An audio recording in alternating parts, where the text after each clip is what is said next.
confrontando, enfrentando, disputando. 6:59. Aprovechemos que ya está nuestro invitado en línea para ingresar rápidamente a la entrevista. Mañana fría en la ciudad de Ambato, algo lluviosa. Ya enlazamos con la capital de la República.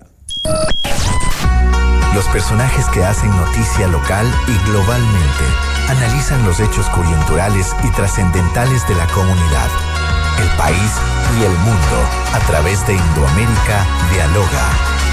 A continuación, por Indoamérica, Excelencia en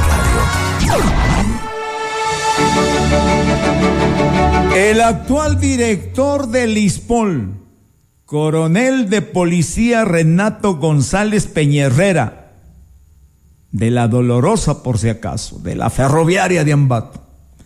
Qué gusto saludarle, coronel, desde la radio de la Universidad Indoamérica en su ciudad, en la ciudad de Ambato. Le saludo cordialmente. ¿Cómo está usted? Espero me active el micrófono, la cámara, para poder desarrollar una interesante entrevista que tiene que ver con los intereses de los afiliados al Instituto Ecuatoriano de Seguridad Social de la Policía Nacional. Coronel González, qué gusto, buenos días. Buenos días, un saludo cordial, y solo le faltó en la descripción inicial macareño, así que muchas gracias y un abrazo fraterno a mis paisanos de allá en el centro del país. Pero desde luego que me faltó aquello, porque caramba, esa es otra de las pasiones que tiene el actual director del ISPOL. A ver, coronel Renato González, le comenzaré pidiendo nos explique de qué se trata esta situación de crear una veeduría para auditar los estados financieros de la ISPOL. Ayer se dio una conferencia de prensa, se invitó a jóvenes profesionales que dicen con otro espíritu, orientación y menos compromiso con nadie, sino con la verdad, buscan llevar a la práctica una tarea de aclaración a la situación verdadera que tiene el Instituto Ecuatoriano de Seguridad Social de la Policía.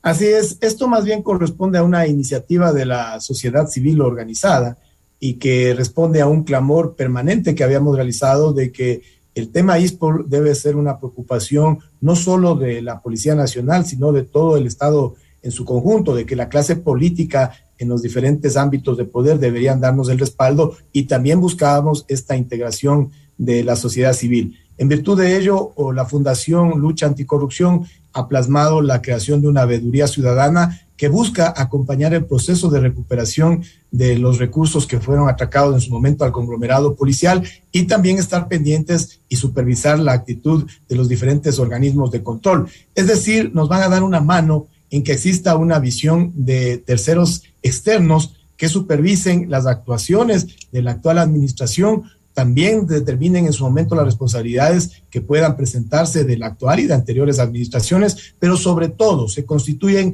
en esa voz del ciudadano de a pie que está preocupado porque si no recuperamos gran parte de esos 950 millones de dólares, la factura la terminaremos cancelando los 18 millones de ecuatorianos. Ajá. Ya algo aclaró usted, pero tengo que insistir. Algunos de los afiliados al ISPOL que, claro, están entendiendo la magnitud del problema, pero que también en su derecho insisten en que haya una mejor atención en entrega de medicamentos, de salud, de prestación de servicios de la ISPOL, harán esa reflexión. ¿Era necesario invertir $200,000 para una auditoría que ratifique la situación de desbalance consecuencia de malas inversiones de quienes antecedieron a la actual administración del ISPOL? Son dos temas completamente diferentes y que tienen también fuentes de financiamiento distintas. Permítame primero aclarar el precario estado del subsistema de salud policial. En el año 2001 éramos 16,000 policías activos, 4,000 policías pasivos, y con familiares llegábamos a ser 50,000 personas que éramos atendidos en los 2 hospitales y una treintena de centros médicos a nivel nacional. Lastimosamente, desde el año 2001 al 2004 se duplicó el pie de fuerza de la Policía Nacional e ingresaron 16,000 policías más, que no vienen solos, vienen con familiares. Se duplicó a 32,000 policías los activos y con la misma infraestructura hospitalaria. Y esto volvió a ocurrir en los años 2011 al 2014, cuando ingresaron casi 20,000 policías y constituyen los actuales 51,000 servidores policiales en servicio activo. ¿Qué implica? Que la población actual a ser atendida en salud son casi 180,000 personas, pero con los mismos 2 hospitales y la treintena de centros médicos que están en deplorables condiciones. ¿Por qué? Porque en los años subsiguientes en el ISPOL se establecieron una serie de normas que entorpecían el traslado de recursos. Si usted le suma a eso que el gobierno antepasado en la última semana de gestión emitió el llamado COESCOP, en el cual se determina que los médicos que se acojan a jubilación no pueden ser reemplazados, usted termina con una población mayor de 180,000 personas, con menos presupuesto, con menos talento humano y con la misma capacidad hospitalaria. He ahí parte de los problemas estructurales que tiene el subsistema de salud y que va a llevar varios meses y quizás años el poder subsanarlo. Pero esto tiene una fuente de financiamiento que es el seguro de enfermedad y maternidad, al cual tanto policías en servicio activo como pasivos aportamos el 2.5% de nuestro sueldo. Sin embargo, también existe el presupuesto operativo del ISPOL, que llega a ser una suma cercana a los $6 millones, de los cuales anualmente se destinan a los organismos de control $700,000, $500,000 que van para el presupuesto de la Contraloría General del Estado y $200,000 para la Superintendencia de Bancos. Esta última institución, la Superintendencia de Bancos, ha dispuesto, como debe ser, que se auditen los estados financieros, situación que no ha acontecido desde el año 2017. ¿Qué son los estados financieros? Es una radiografía contable de la institución, pero que tiene que ser verificada por un externo para garantizar que esa información sea fidedigna. Si esto no se ha realizado desde el 2017, 18, 19, 20 y 21, corremos el grave riesgo de que el atraco que se ha magnificado a $950 millones puede ser incluso mayor. Por eso es importante que se audite. ¿Cuál es nuestra solicitud? De que ante el pedido de la auditoría de los estados financieros que hemos cursado al organismo que corresponde, la Contraloría General del Estado, recibimos como respuesta que no tienen la capacidad instalada y van a contratar a una empresa. No nos parece mala idea que nos audite mañana Deloitte & Touche o Pricewaterhouse, que son empresas de reconocido prestigio, está bien, que tiene un costo aproximado de $200,000. Lo que solicitamos es que esos $200,000 puedan ser descontados de este aporte anual ya de $500,000 a la Contraloría y no se sumen, porque sería un doble pago por un mismo fin. Decía o quería preguntar sobre una precisión que usted ha hecho de que no se iba invirtiendo para el desarrollo en cuanto a las demandas de los afiliados al ISPOL. Mejora de hospitales, mejora de servicios. Y ahora la interrogante como punto de orden: si este gobierno, el del presidente Lasso, ofrece incrementar el numérico de personal policial, ¿tendrán un efecto favorable, negativo a las arcas del Instituto Ecuatoriano de la Policía Nacional? ¿Se ha hecho ese análisis? Obviamente nosotros apenas escuchamos el anuncio público del ingreso de 30,000 policías en los próximos 3 años. Lo primero que hemos resaltado y solicitado a través del ministro de Interior es que se comprenda en las esferas políticas que no es cuestión únicamente de ingresar al personal en servicio activo, sino que hay que prever los procesos de apoyo. ¿A qué nos referimos? Alojamiento, vestuario, equipo y sobre todo salud. Obvio que el ingreso de policías nuevos va a nutrir de nuevos recursos al ISPOL y nos va a fortalecer inicialmente, pero estos policías también en su momento se acogerán al retiro y esto tiene que estar planificado y ojalá a esas alturas ya subsanado el déficit actuarial. En virtud de ello, tengo que ser muy claro en reconocer la apertura, la sensibilidad que ha existido por parte del señor presidente Guillermo Lasso, quien al inicio de su mandato se recibió con una deuda de casi $370 millones para con el ISPOL y que le dio la disposición directa en nuestra presencia al exministro de Economía, el doctor Simón Cueva, de que se nos atienda en la medida de lo posible, en la medida que lo permitan las finanzas públicas. Y así aconteció, al punto que en la actualidad esa deuda se redujo de 370 millones a casi 120 millones, cancelándonos inclusive $38 millones que estaban pendientes desde el año 2015. Es decir, esta transferencia oportuna de nuestros aportes patronales y personales es lo que nos ha permitido, en primer lugar, no atrasarnos en el pago de pensiones. Hemos pagado un día antes de que concluya el mes. Hoy mismo vamos a cancelar incluso el 14º, pero además a partir del mes de mayo logramos abrir un nuevo producto crediticio de un máximo de 4 sueldos sin garante, y el 22 de agosto volveremos a ofertar los créditos de hasta $25,000 y $35,000. Sin embargo, el ingreso de 30,000 policías tiene que considerarse en toda su magnitud y también prever que no nos vuelva a ocurrir los dos efectos negativos que ya le manifesté, del 2001 al 2004 y del 2011 al 2014. Me llamó poderosamente la atención y entiendo a muchos que no conocen el trasfondo que usted haya mencionado, que la Contraloría argumentó no tener el equipo suficiente de auditores, infraestructuras, logística para hacer la auditoría correspondiente que solicitaban en el ISPOL y que por aquello contratarían a una tercerizadora para hacer aquel trabajo. Me llama poderosamente la atención porque de lo que desprende sus declaraciones, anualmente $700,000 aporta el ISPOL al Estado para financiar organismos de control. Así es, está en una de las posibilidades de la ley de la Contraloría que cuando no tengan los conocimientos técnicos o falta de talento humano puedan realizar esta contratación. Eso es plenamente legal y es plenamente válido. Claro, la legalidad está explicada con el respaldo. Lo que no queda claro es que se diga no hay plata para esto y que se sostenga en cambio de parte de la parte interesada que sí se financian esas actividades. Exactamente, ese es el meollo del asunto. Es decir, nosotros ni siquiera tenemos problemas en cancelar los $200,000 que esta auditoría implicaría. Y por las circunstancias propias de la situación que atraviesa el ISPOL, yo creo que lo más adecuado sería que nos realice una empresa privada. Eso no es el inconveniente. Lo que nosotros hemos sugerido en una carta remitida la semana anterior al actual Contralor General del Estado encargado es que se nos permita esos $200,000 descontarle al Ministerio de Finanzas de nuestro aporte anual. O sea, me parece que es lo mínimo y lo más lógico que estoy solicitando como representante legal del ISPOL. Ya.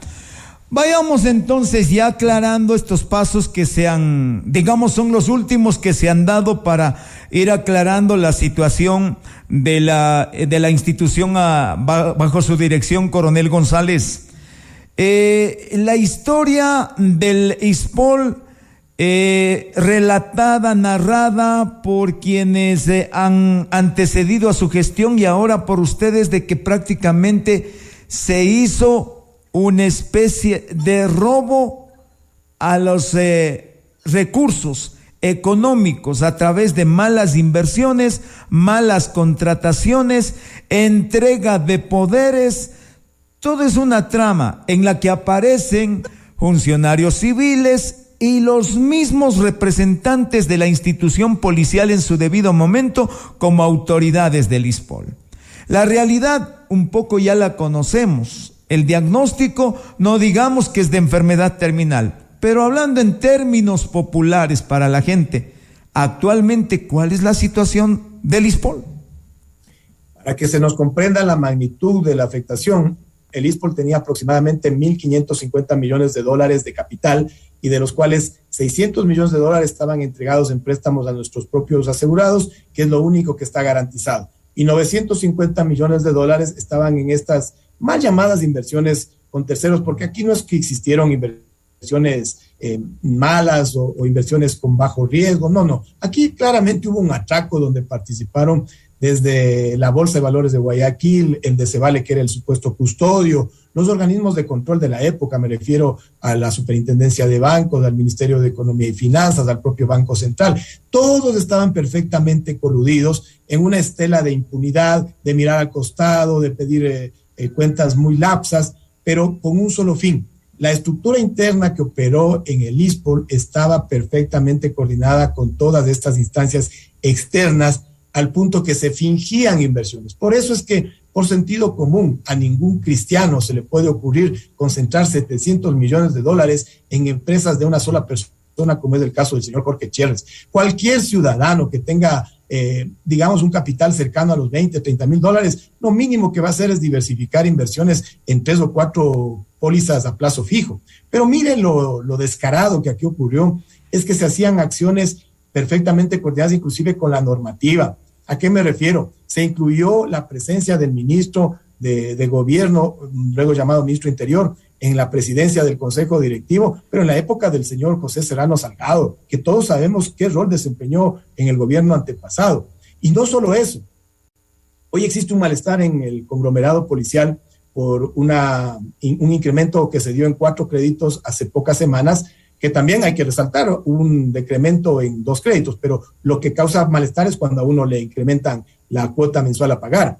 Cuando analizamos cronológicamente qué sucedía con las tasas de interés en el ISPOL, nos encontramos que en años anteriores al 2013, al 2014, se encontraban en niveles más altos. Yo no sé si adecuados o no adecuados, pero más altos, que inclusive eran convenientes en el mercado. Sin embargo, desde el primer semestre del 2015 se bajan los intereses a los mínimos posibles y así se los mantiene de una manera antitécnica por el lapso de 7 años. Eso puede parecer una coincidencia para el que no esté entrenado para estudiar estos ilícitos, pero para quien comprende cómo opera el crimen organizado político, económico, transnacional, claramente se ve ahí una intención de mantener distraído, de mantener conforme al conglomerado policial con estos productos crediticios a unos valores de intereses muy, pero muy beneficiosos, con la expectativa de que no molesten mientras se daban esta serie de irregularidades. Coronel González, desde su posesión, ¿cuánto ha recuperado?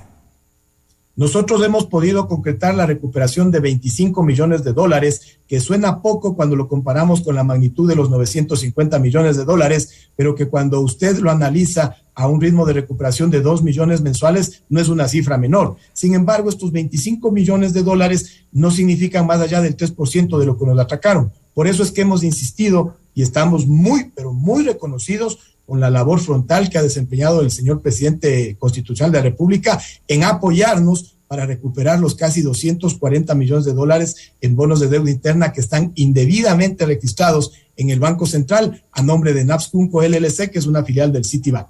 Jorge Cherres, que aparece en esta trama como uno de los principales causantes de este perjuicio al ISPOL, le consulto, Jorge Cherres, ¿qué concentró? ¿Qué empresas manejó? ¿Hasta dónde llegan las investigaciones para determinar que él puede ser un punto referente a identificar dónde está la plata sustraída del ISPOL?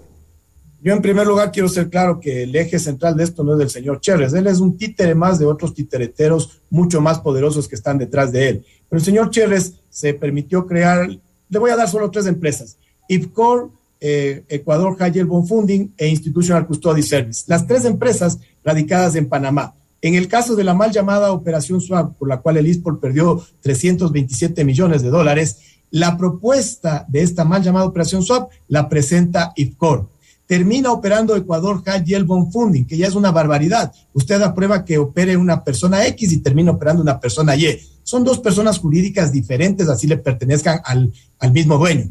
Pero finalmente, cuando estas inversiones se trasladan al DECEVALE para que nos custodie, el DECEVALE pasa los años y nos informa que ellos no han sido custodios, sino que su jefe de operaciones, que ahora ya es autor confeso en Estados Unidos, el señor Luis Álvarez Villamar, ha subcontratado la custodia. ¿Con qué empresa? Con Institutional Custody Service, es decir, con la misma empresa del señor Cherres. Algo así como tirar el tiro de esquina, cabecear, anotar el gol, pitar el gol, ir a revisar el VAR. O sea, todo hacía aquí el señor Cherres. Eso es ilegal, pues. Pero ¿dónde estaba la coordinación de los controles? No existía. Entonces, el señor Cherres, a través de estas 3 empresas, que dicho sea de paso, la Superintendencia de Mercado de Valores de Panamá certificó a la Superintendencia de Compañías que son empresas registradas, pero no autorizadas a operar y que ya están inclusive en liquidación. Es decir, les dimos a empresas de papel casi $700 millones, porque a más de la operación SWAP por 327 millones, las empresas del señor Cherres manejaron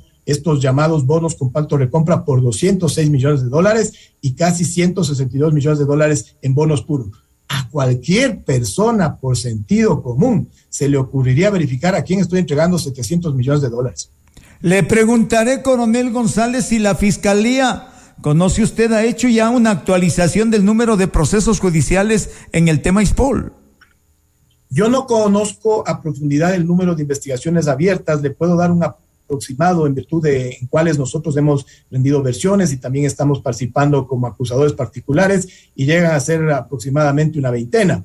De estas 20 o más investigaciones que se están realizando en el país, 6 han llegado a la etapa de culminar la instrucción fiscal, una sola concluyó su audiencia de evaluación y preparatorio de juicio, que fue el caso Citadel, donde se llamó a juicio a los 2 eslabones más débiles, a Luis Álvarez Villamar y a Gonzalo Navarro, y sin embargo se sobreseyó de toda responsabilidad a los que nosotros consideramos artífices principales. Me refiero a Oriana Rumbea y su esposo Javier Neira. Y hay otro caso como el de DECEVALE, que el lunes teníamos que reanudar la audiencia evaluatoria y preparatoria de juicio en Guayaquil y no se presentó la defensa técnica del señor Cherres y del señor Álvarez. Esto implicó que se suspenda la reanudación del 23 de agosto hasta el 7 de octubre. Ahí están fijadas 19 fechas. Y el otro caso fuerte, que es el de los bonos compactos de compra, que en el mes de julio tenía que instalarse la audiencia evaluatoria y preparatoria de juicio en Quito, tampoco se presentó la defensa de uno de los procesados, del señor Duarte, y esto implicó que la jueza lo deba trasladar a octubre. Es decir, luego de 2 años de que se presentaron las primeras denuncias, el 5 de agosto de 2020, en el país no tenemos un solo sentenciado y tampoco un solo detenido. Estas diligencias judiciales dilatadas, incluso archivadas, como en el caso Ambienza, ¿han generado alguna complicación para la atención de servicios como por ejemplo el pago de fondos para la entrega de créditos? ¿Cómo está el tema de el retiro de invalidez y muerte por enfermedades y maternidad? ¿Han generado alguna complicación con estos servicios asistenciales a los afiliados al ISPOL? Efectivamente, porque las inversiones tienen un cronograma de recuperación para con esa liquidez cancelar todas estas prestaciones. Y desde el primer trimestre del 2020 hasta el mes de mayo del 2022 se habían suspendido el otorgamiento de créditos. Recién los pudimos retomar en ese mes. Y el 22 de agosto estamos próximos a reanudar el otorgamiento de los créditos de hasta $25,000 y $35,000. Es decir, ahí usted ya ve una afectación directa en el otorgamiento de créditos. Otra afectación es precisamente el seguro de enfermedad y maternidad, donde nos hacen falta casi $140 millones que están en estas inversiones irregulares. Y todo termina repercutiendo porque el patrimonio del ISPOL fue afectado en casi un 60%. Si se trataría de una empresa, esto estaría técnicamente quebrado. ¿Cuál es la ventaja del ISPOL? Que es un fondo previsional que acumula capitales y que hemos tenido esta agilidad del Ministerio de Economía y Finanzas de tenernos casi al día en el pago de los aportes patronales y personales. Lo único que nos está debiendo es el 60% de las pensiones desde el mes de marzo del año actual. Entonces, claro que se presenta una afectación. Si tuviéramos sus recursos, podríamos mejorar ostensiblemente las prestaciones y los beneficios que reciben nuestros asegurados. Ya, para ir concluyendo la entrevista, coronel, le de consultar, porque usted mencionó que en efecto antes de del inicio de su gestión, la situación se vio ciertamente delicada, pero no pensó en la magnitud del gran problema que iba a asumir. Y ha señalado en esta entrevista usted que incluso no ha habido un desarrollo, por ejemplo, de infraestructura para atención en servicios de salud a los afiliados del ISPOL. ¿Hay alguna iniciativa que se haya tomado que por lo menos en este momento se sirva de incentivo para entender que la actual administración del ISPOL va a mejorar el tema de atención médica, prestación de servicios? ¿Hay alguna iniciativa en ese sentido? Primero quisiera explicar la diferencia que existe entre el IES y el ISPOL. El IES es asegurador y a su vez prestador, es decir, los hospitales le pertenecen al IES. En el caso del ISFA y del ISPOL no es así, nosotros solamente somos aseguradores. En pocas palabras, recogemos los aportes y cancelamos por las atenciones a nuestros asegurados. En el caso de la Policía Nacional, las unidades médicas de la institución son las que prestan prioritariamente la atención a nuestros asegurados y ya le describí el estado en el que se encuentran. Pero sí se han iniciado estas actividades recuperatorias de la capacidad resolutiva al punto que existen proyectos al corto, al mediano y a largo plazo. Brevemente, en el corto plazo se está procurando la contratación de un call center que permita descongestionar sobre todo al Hospital Quito y además esos turnos que sobrepasan la capacidad de nuestros centros médicos puedan derivarse a centros privados. Eso es en el corto plazo. En el mediano plazo se van a invertir aproximadamente $15 millones en repotenciar los 36 centros de salud que tiene la Policía Nacional a nivel nacional. Y en el largo plazo, algo que se constituye en una quimera que quizás yo no lo voy a ver en el ISPOL, estoy seguro, porque me adelanto, hoy cumplo 2 meses de permanecer en el ISPOL y voy a solicitar una reunión con el señor ministro Interior para plantearle muy respetuosamente que considero que ha sido un tiempo más que prudente de mi permanencia en este instituto y con fines de mantener mi proyección institucional, ser destinado a otra latitud. En ese sentido, lo que aspiraría es que en los próximos años se concrete la construcción de por lo menos 3 hospitales. 2 básicos y 1 de especialidades. Es más, uno de esos básicos tiene que ser con los recursos de $52 millones que el gobierno del 2010 y 2011 le debitó de manera indebida, a nuestro criterio, de las cuentas de la Dirección de Salud, porque se trataban de recursos del ISPOR. En otras palabras, que nos devuelvan esos $52 millones en un hospital básico en la zona sur del país. El otro hospital básico tiene que ser costeado por el gobierno nacional si va a ingresar 30,000 policías y debe estar ubicado en la zona central del país, porque de las provincias de Cotopaxi, Tungurahua, Chimborazo, Bolívar, proviene un gran número de policías. Y es lógico, es lo mínimo que puede hacer el gobierno nacional, construirnos un hospital básico para la Policía Nacional en la zona central. Y el hospital de especialidades tiene que estar radicado en la capital de la República, pero debe ser sumamente moderno para que nos permita atender a estas 120,000 personas que se prevé se sumen al conglomerado que ya tiene el ISPOR en la actualidad. Coronel González, esperamos que quien le suceda en la dirección tenga el mismo espíritu de ambateño, orgulloso, pero muy frontal. Nos deja esa última noticia que suena a reflexión por disposiciones de la obligatoriedad institucional, pedir ser removido en la latitud orgánica de la Policía Nacional, lo que significa, en otras palabras, ser relevado de la función de director del Instituto de Seguridad Social de la Policía Nacional. Insisto, quien tome la posta que tenga la misma frontalidad, interés, pero también la paciencia y el conocimiento para enrumbar por buenos caminos a esta institución que acoge a muchas familias ecuatorianas que principalmente están vinculadas a la seguridad interna del país. Gracias por su tiempo, coronel. Muchas gracias a ustedes, un saludo cordial y permítame también saludarles a mis amigos que son hinchas de Técnico Universitario. Que vive el Macará y vive el Técnico. Hasta luego. Oiga, antes que se vaya, coronel, con la noticia lamentable, porque entiendo habrá usted en su desempeño como oficial de la policía conocido de la historia y conoce mucho de la historia de Ambato porque es nativo de acá, el lamentable deceso del doctor Francisco Suárez Torres, el querido doctor Paquito, ¿no? Así es, una persona que la conocimos desde años atrás y nuestro sentido pésame a sus hijos, a Juan Carlos y a Francisco también. Muy bien. Gracias, coronel Renato González, director.